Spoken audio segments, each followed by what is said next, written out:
Hey there, little Berry True Crime fans, Zeri Berry here. Nice to see you again for another reaction. Look, been up since 6 a.m, had to get to London so I could have an MRI at Guy's Hospital. Was back home by about 12:30, then had to go shopping. I am shattered. I look like crap, I feel like crap. I want to do something that will make me feel less crap. And I have a lovely cold sore, so that's probably going to feature in another video that I've got planned. Today we are going to do another reaction. I put a poll out on YouTube yesterday, and so far, last time I checked, I had 8 views, 7 for and 1 against doing this. So I'm going to go with the majority, and if somebody there doesn't want me to do this, don't watch it. I think it's 3 or 4 videos that JCS did on the Chris Watts case. Now, if you're not familiar with this case, what happened is this married couple who gave the impression to the whole world that they were amazing, that they were fulfilled, they had a house, they had 2 daughters. The wife was a successful, I think she was a vlogger, or she did her business through Facebook. She worked for a nutrition company. The father worked on an oil rig. They appeared to be really, really happy. They were Shanann and Chris Watts. They had 2 little daughters, Celeste or Cece and Bella. Shanann found out that she was pregnant, this time with a little boy. They were going to call him Nico. She was dropped off by her friend called Nicole. There's 2 Nicoles in this, so you have to differentiate between the 2. Dropped off by a friend Nicole at around 2 a.m. By 11, 12 midday, she'd called the police. Now, normally it takes a lot longer than that for someone to become suspicious, but Shanann was addicted to her phone. She was on social media constantly, and she was never unavailable. Her phone was never out of her reach. She had missed a doctor's appointment. She was diabetic. I think she had pregnancy-induced diabetes. She wasn't feeling well that weekend. Her friend was going to check on her. She couldn't get hold of her. And when she came around to the house, she saw Shanann and Cece and Bella's shoes still in the hallway that they never, ever left the house without.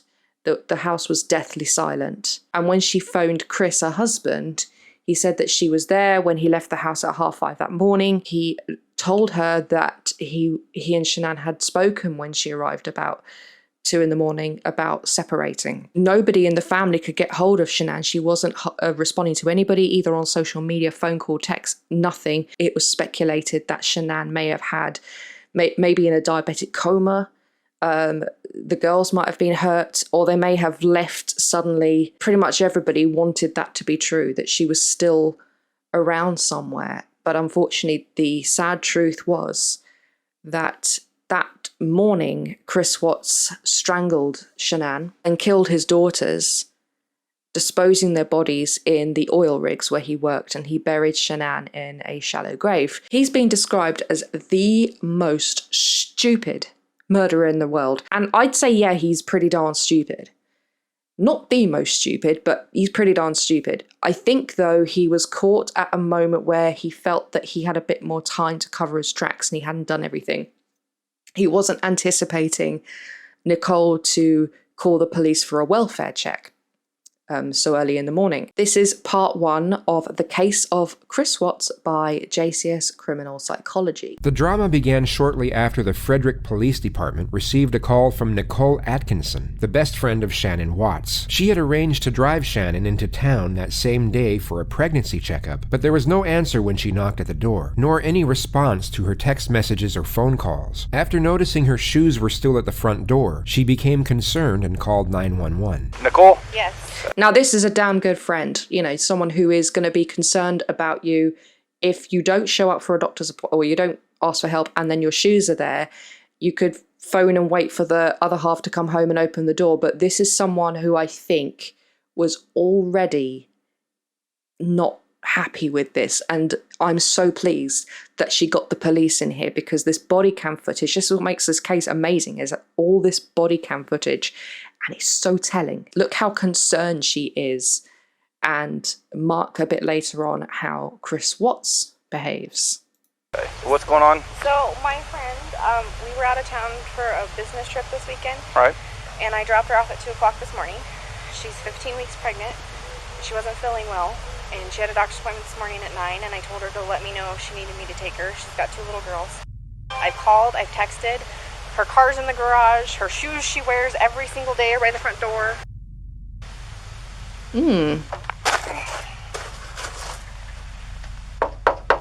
Yeah. You seen your neighbors today? That's the neighbour, Nate. He will become essential to the story. What's Chris's phone number? Chris's phone number is... Hey, Chris, Officer Coonrod for the police department. Pretty good. So, do you have any idea where your wife is? Right. What my concern is... Why is he not there right now? If he were really innocent, as soon as Nicole said to him, I can't get hold of Shanann, and he would have been trying her phone and he would have gone, right, hang on, I'm on my way. He'd have been there at breakneck speed. As her car's here, they're saying she is diabetic. I don't want her... If she's upstairs and can't respond. Okay, about how far out are you? That's a big All right. house. He said like 5 minutes. It's not a sure sign of guilty conduct, yet the fact that Chris made the officer wait for his return would have most likely alerted some minor suspicion. In normal circumstances, If it were me, if my other half, there was a risk of them being hurt, injured, ill, whatever inside, I'd say, yeah, knock it down. You can replace bricks and mortar, you can replace doors and windows, you can't replace a person. a husband receiving a call from the police saying they were concerned about the safety of their pregnant wife and children, in most cases, would have given them permission to immediately kick the door down. It's a truly somber awareness to know that the man stepping out of the car had only a very short time ago dumped his infant daughter's bodies into an oil tank and buried his pregnant wife in a shallow grave. Actually, what this didn't capture was that when Chris got out of the truck, it kind of shows here that he hurried up to the detective, up to the police officer. But what he actually did is he got out very slowly and he was fiddling around with something in his truck. I'm sorry, but not only should he have been a lot more kind of, break into my house, get my wife and kids out, see if they're all right. He wouldn't have wasted time taking 45 minutes. He said he was 5 minutes away, 45 minutes he took to get there. Then just waste time saying hello to the police officer and then going in through the garage. He would have just gone in and said, right, everybody in. Shanann, where are you? So this case makes me a bit angry. Scott, how you doing? How's it going? So this is the only vehicle she would have? Only one that, She would drive? Okay. The familiar routine for anyone checking for someone's presence inside a house, whether it be an emergency or otherwise, is to immediately call out to them for instantaneous reassurance. Chris remains silent, but instead feels the need to examine his wife's car before subtly sneaking through the internal garage door. Nicole is really... She's amazing. Her and her son, they're amazing for doing what they did. They really are. But you can tell the look on her face. She is panicking. Huge contrast to Chris. He then disappears for 1 minute and 7 seconds before letting the neighbors and police officer inside. Covering some Only tracks. Chris will know what he carried out Nate, during that time period. But it's safe to assume that his curious behavior was not going unnoticed, made evident by the unsettled gaze of Nicole as he opens the door. Surely, if he went through the garage, he would have gone, come on, follow me. Why would he have had to go round to open up the door? I'm just saying. He's behaving so nonchalantly, just not bothered. Moments captured from inside the house, which may not have been noticed immediately by the officer, but would have no doubt been gathered by forensics upon further investigation. The most overt peculiarity was Chris's interaction with his phone. The guise of his thumb movement would have given the impression he was texting someone, which would have seemed very peculiar, as the normal response would be to frantically call people rather than text given the circumstances. Hindsight gives us a clearer picture of Chris's introversion, which is that he was most likely using his phone to avoid eye contact and progressive dialogue with the officer. I noticed something there. Hang on, if I spin this back a little bit. This is something I think another YouTuber picked up on, but it was at a different part. Let me just, if you notice the way he turns around and looks at the officer, he looks scared when he looks at the officer. Is that just me that's noticed that? Which is that he was most likely using his phone to avoid eye contact almost like he would, and progressive dialogue with the officer. What time do you leave the day? what time I leave there? Here. Usually between 5:30 and 6. Right. And what Shanann? Look, the officer said, what time did you leave today? Not time do you usually leave. That means that Chris is appearing to answer a question without answering the question. So he's telling the officer what time he usually leaves, but not what time he left that morning. And the time he left that morning, I betcha, is a bit earlier than when he usually leaves. That is a key point. And here then? Yes. Yeah, she's going back. Does she usually watch the kids, or do you have daycare watch them? Or? He's just like, She usually watch the kids if they're not at school. Okay. You guys have any kind of issues, marital issues, or? We're going through separation. You are? And how's that going? he says we're going through a separation when he knows full well he's already done the separating. Shanann apparently had no idea that he wanted to split up with her until 2 a.m. So that shows he was planning this. He was either planning to leave Shanann or he was planning her murder. That's what I read into what he said there. It's going Civil for the most part, or? Civil. Additionally, we are presented with the subtle cues of Chris's forethought cover story, being that his wife simply ran off with the kids after a breakdown in the marriage. all the girls' blankies are gone. He's like, it says it as if it's matter of fact. They don't leave anywhere without them. Good. There's no panic like, oh my god, the blankets are gone. I mean, where the hell is she? And he's just walking around so casually. And look here, he's holding her wedding ring at the tip of his finger. He's holding it at the end of his finger to just sort of like go, yeah, here we are. You know, she's obviously not happy with me, so she's obviously taken off her wedding ring and gone.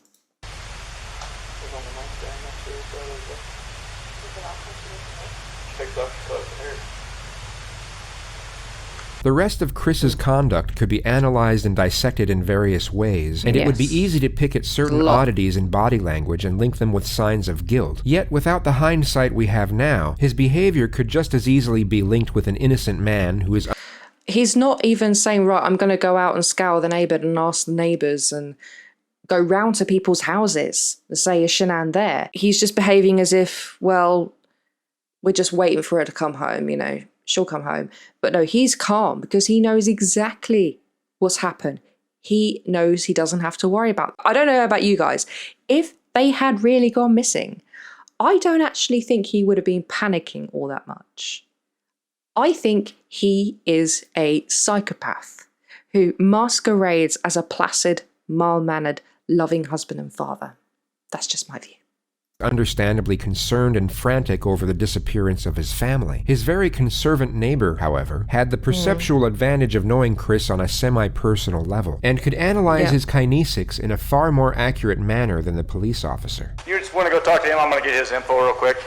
Nate was showing the police officer the footage that he has a slight view of the front of the Watts household, and it shows Chris loading up his truck.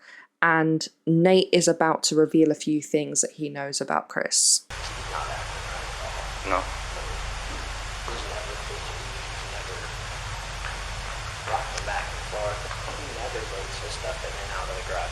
Right. To be completely honest with you, my wife and I were kind of wondering when she was on vacation if something happened, because I've heard them full out screaming at each other at the top of their lungs, and he gets crazy. Does he? And that's pretty recently? Yeah. He doesn't look worried. Yeah. He looks like he's trying to cover his tracks. He's normally quiet, real subdued. He's over here telling you 3 times what he took out, what he did. Yeah, that's what Chris did. He was explaining what he was doing. Why is that important about what you put in the truck? It's almost like he's trying to convince the police officer, I was just loading it with tools. He had his hands up here, famously, that image of him up with his hands up here, rocking back and forth, because he knew he hadn't covered his tracks. So what Nate says here about him covering his tracks, yeah, I'm right with him on that. He's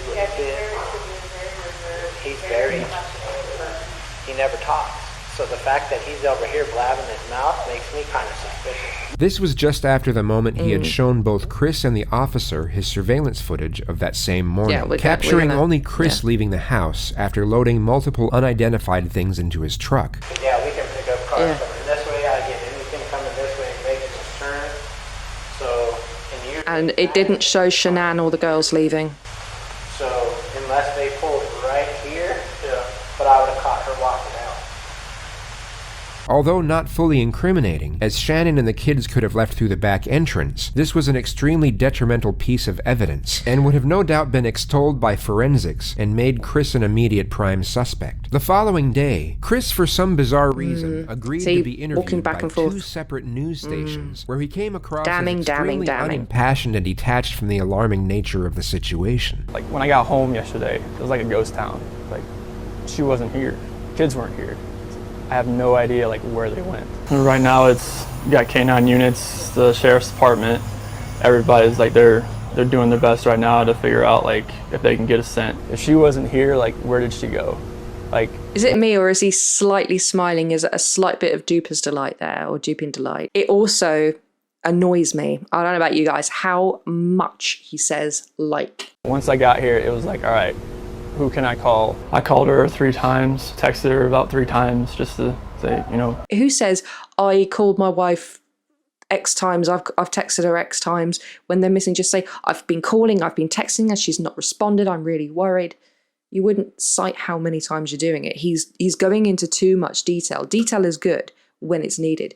But in panic mode, when you don't know what's going on and you're trying to find somebody, you don't focus on detail. You focus purely on finding that person. He's focusing on detail as they would after the fact. This much information this early on in the game is very, very incriminating to him.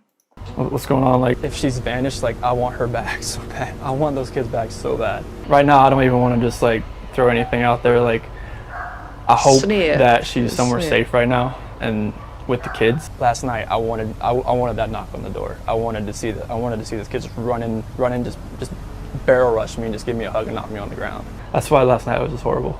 I couldn't do it. I'm hoping that somebody sees something or somebody knows something and comes forward. Shanann, Bella, Celeste, if you're out there, just come back. Like, shaking his head. Has her, come back. Please bring her back. I need to see everybody. I need to see everybody again. This house is not complete without anybody here. Please bring her back. This could have been construed as shock trauma, where a person will turn numb and retreat into themselves as a means of escape. Yet the viewers watching this live from home were probably thinking what we as the retrospective audience already know. He was called in for questioning 4 hours later. Alright, let's do this. Somebody saw something. Somebody knows where these kids are. And I keep saying kids, I'm sorry, your kids and your wife. I know you're going through a lot, so we're not going to keep you here all night. Tell me exactly what you remember, and I'll take notes about where we can go. Okay. So this 1:48 a.m. Let me switch chairs. Okay. Because when they come up, why is he not going, have you found my wife? Have you found my kids? Is everybody out there searching? Instead of sitting here talking to me, we should all be out there searching. One of the oldest and most commonly used techniques is for the interrogator to sit between the door and the suspect. This is for the purpose of heightening the feelings of isolation and dependence. It's an indirect subliminal message, letting Chris know that the only way out of that room is through the detective. It's an excellent tool for stripping away confidence, thus increasing the telling signs and body language when information is fabricated. 4 a.m. That's when my alarm goes off for work. They remind me a little bit of when I was at school and you would sit in twos at desks and just sort of both looking at a text that the teacher's reading. So it's kind of making it look like comradeship or cooperation. Brush my teeth, everything I do upstairs. okay.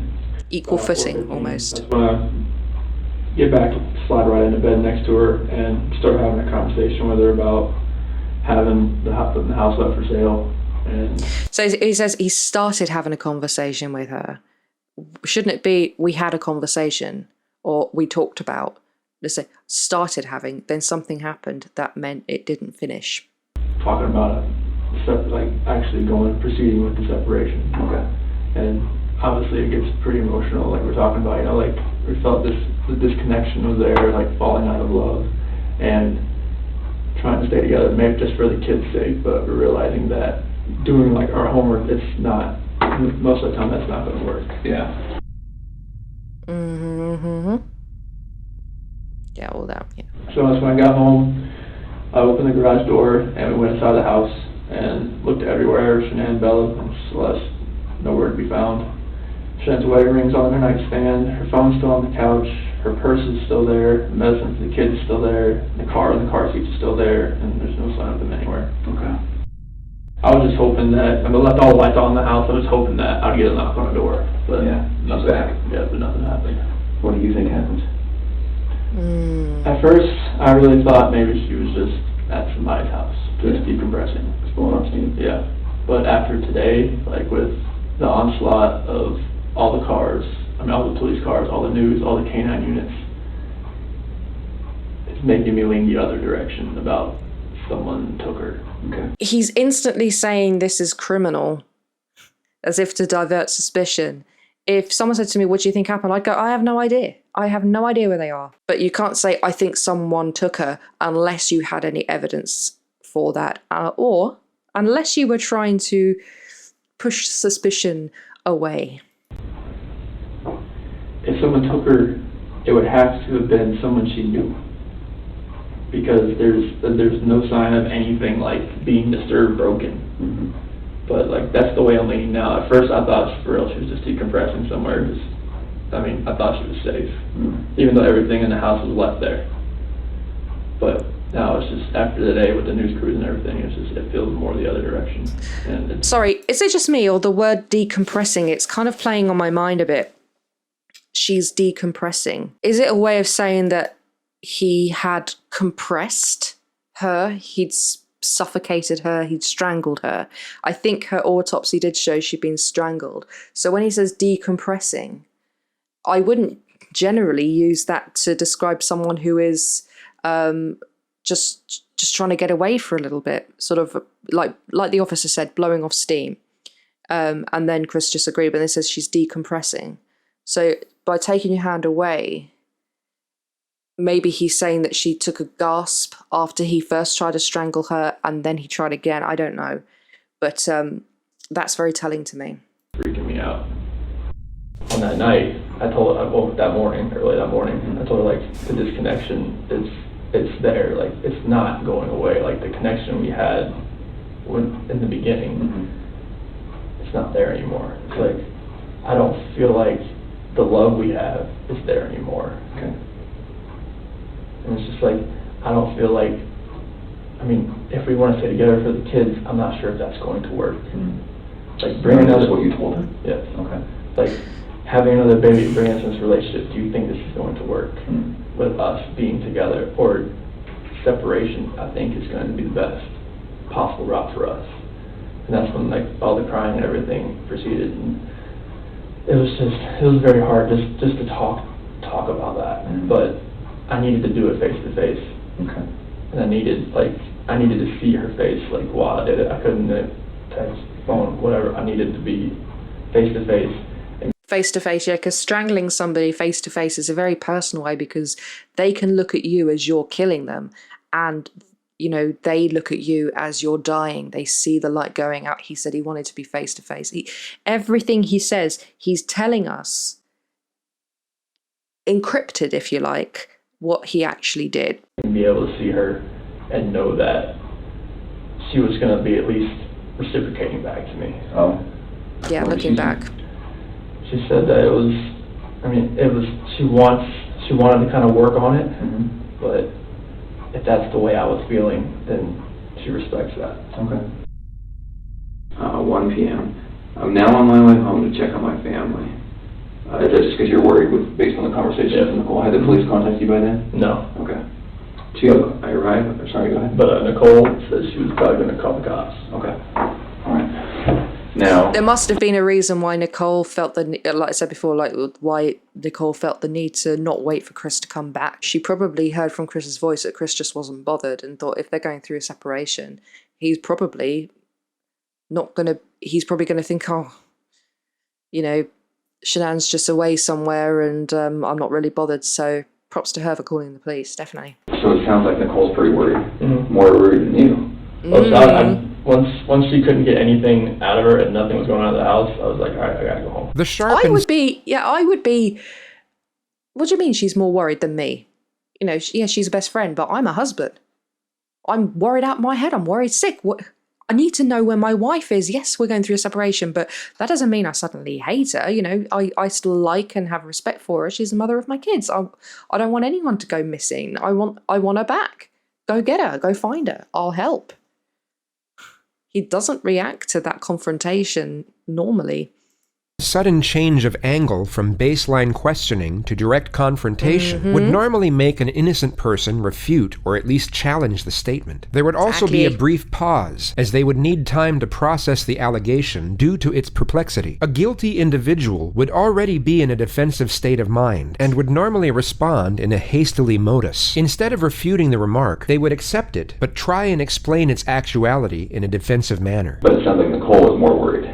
Yeah, because like most of if she doesn't text me, like I understand. He says, yeah, because like. So he's agreeing, whether consciously or unconsciously, he's agreeing that she's more worried. And not only the worried state of Nicole in the moment, but he's agreeing that she's more worried than him because he knows there's no need to worry. And that, everything he's doing is saying what he did. Get back to her direct sales group. That was very unorthodox. So then they're at home. Police officers there.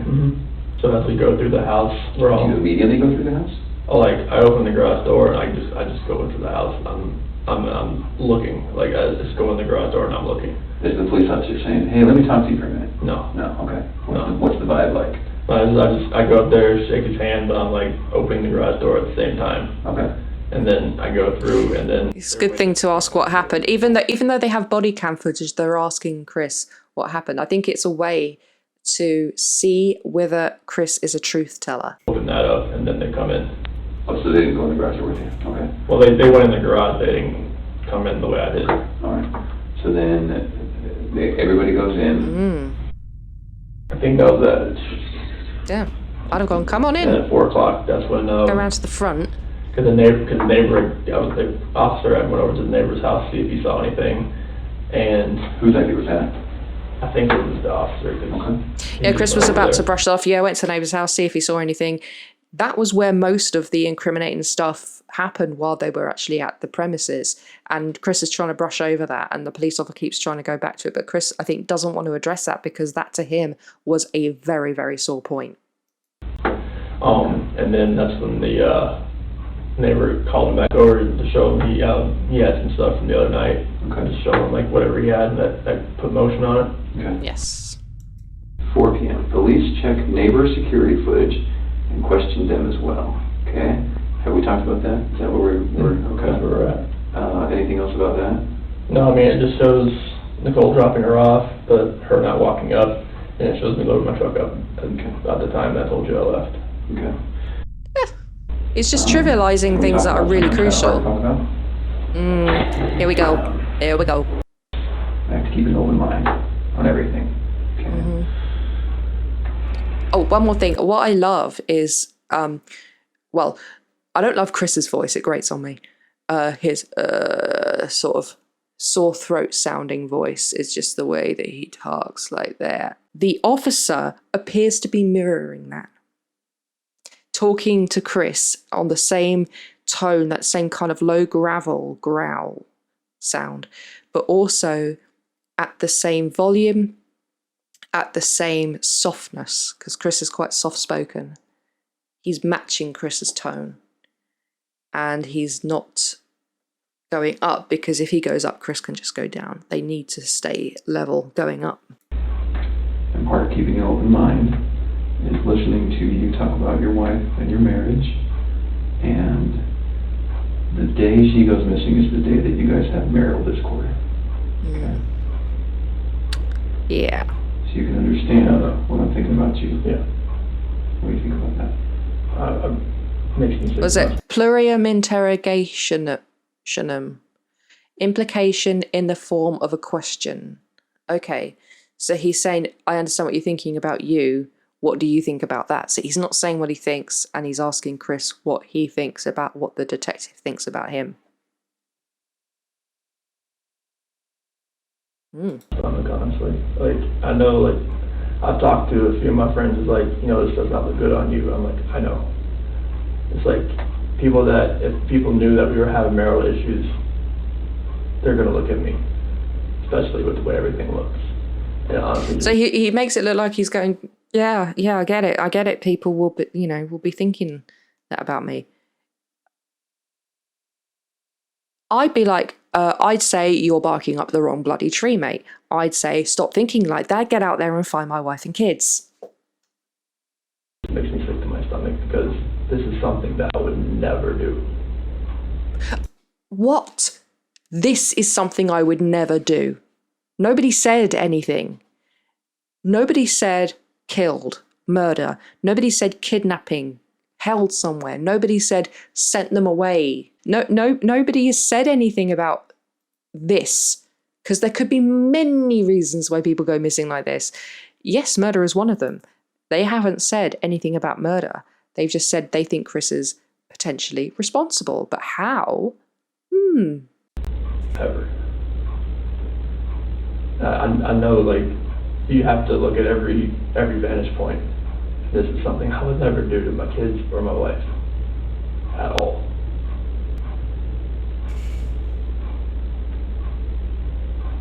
He doesn't say her name. This is what is known as the pause technique. After the suspect answers a question, the interrogator will remain silent while maintaining eye contact. This physical demeanor gives off the subtle cue that he expects more information to be divulged and may already know more than the suspect realizes. Yeah.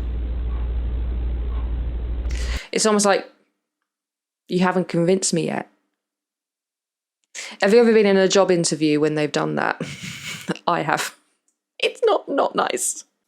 I'm not sure, like, what I could do to make people believe that, just because if they knew we were having marital discord, they would automatically look at me. But I would harm anybody in my family. Stephanie Lazarus did a better convincing denial than that. She was crap anyway, but she was like, so I had an argument with her, so I went and killed her. I mean, come on. That sounds a lot more convincing than whatever he's doing, even though that wasn't convincing. At all.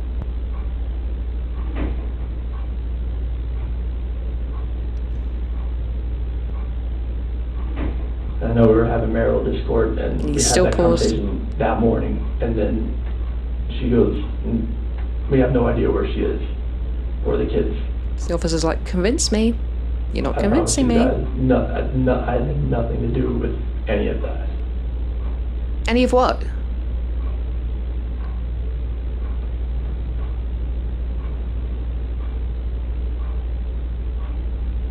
Are you telling me the truth? I'm telling you the absolute truth.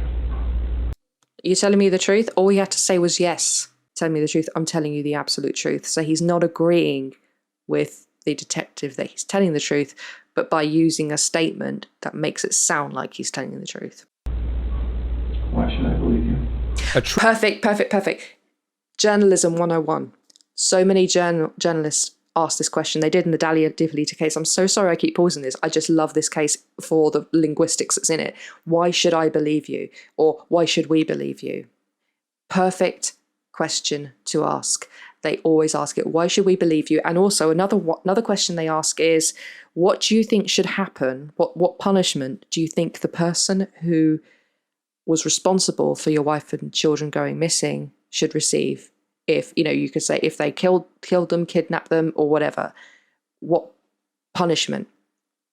One of the best examples, and I know a lot of people don't agree with me on this, is Michael Jackson. I do believe he was a child molester.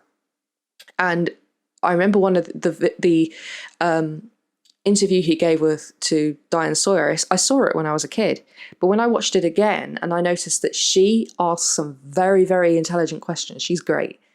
And she said to Michael Jackson, what do you think should happen to someone who does that, as in who molests children?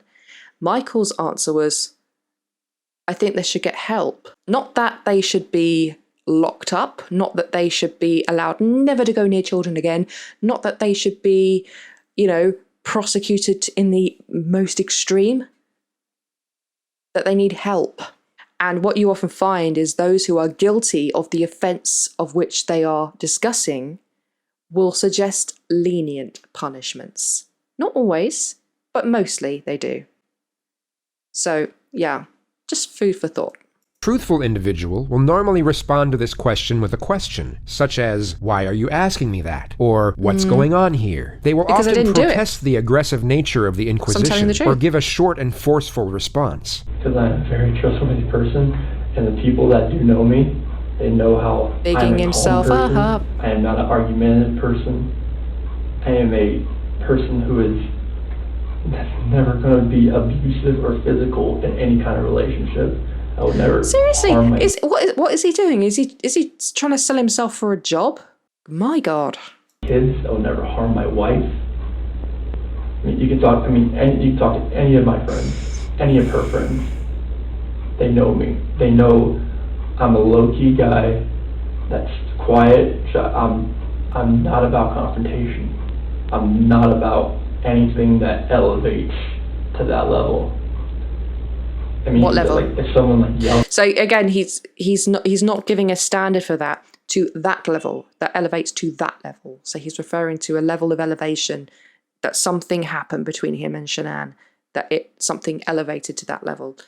One other psychologist has said that he had some suppressed or repressed anger building up, boiling. Like it's like a soda bottle if you put a Mentos in it and then screw the cap on. And then keep shaking it and keep shaking it and keep shaking it. Eventually it's going to go. Yells at me, screams at me.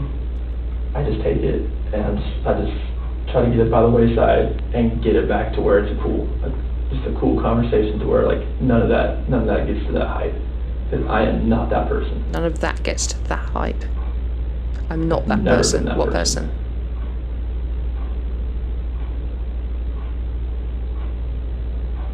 Look at what the detective's doing. It's like he's going. Okay. I don't believe When you take a you. polygraph. Sure. Okay.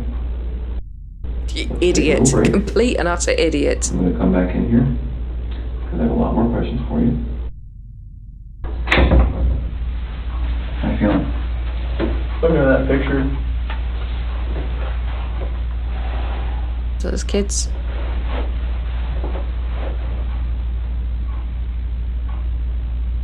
find him. Yeah, you got to find them before everybody else does. I tell you what, they probably would at some point, because they realised he would have gone straight to work, that's where the kids' bodies would be at his work. So he's thinking, I've got to find them in those Orwell so he can get them out and dispose of them somewhere else. Celeste, she's Rampage. She's always the one that's gung-ho. She's always the one that's just like, she's off. She's either go or sleep. He's talking about Celeste in the present tense here, but in one of the interviews he did on television earlier that day, he talked about her in the past tense. The mothering one, Or- she's the one that's always... Whichever, I don't know which one it was, but one of them he spoke about in the past tense. She's just the sweetest little girl. She's the one that favors me more, and Celeste is the one that favors Shanann more.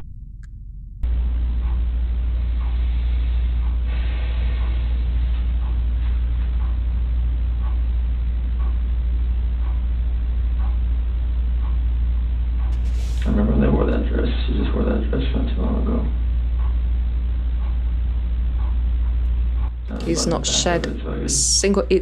Normally, if a man's kids have gone missing, not only would he be panicking, he'd be welling up looking at that, and he'd be going, "Oh, my beautiful girls, Daddy loves you so much. I'm coming for you. I'm coming for you. I'm coming to get you. My God, my princesses. I've got to have them back." But I'll go, yeah, they are. Yeah. Oh. He sounds like he's sedated. No, Daddy, button. I got button. I'm gonna love those spaghetti strap dresses. She likes long dresses. She was a girly girl. Yes. Past tense. Okay. So that is the end of part 1 of the case of Chris Watts. Everybody reacts to the next ones. I think I will do now, but I'll do them in 2 different videos. I will upload each one each time I feel like it. So I will be coming at you with another case soon, an actual full report case, which I'm looking into right now. I will see you very soon, little berries. Bye-bye.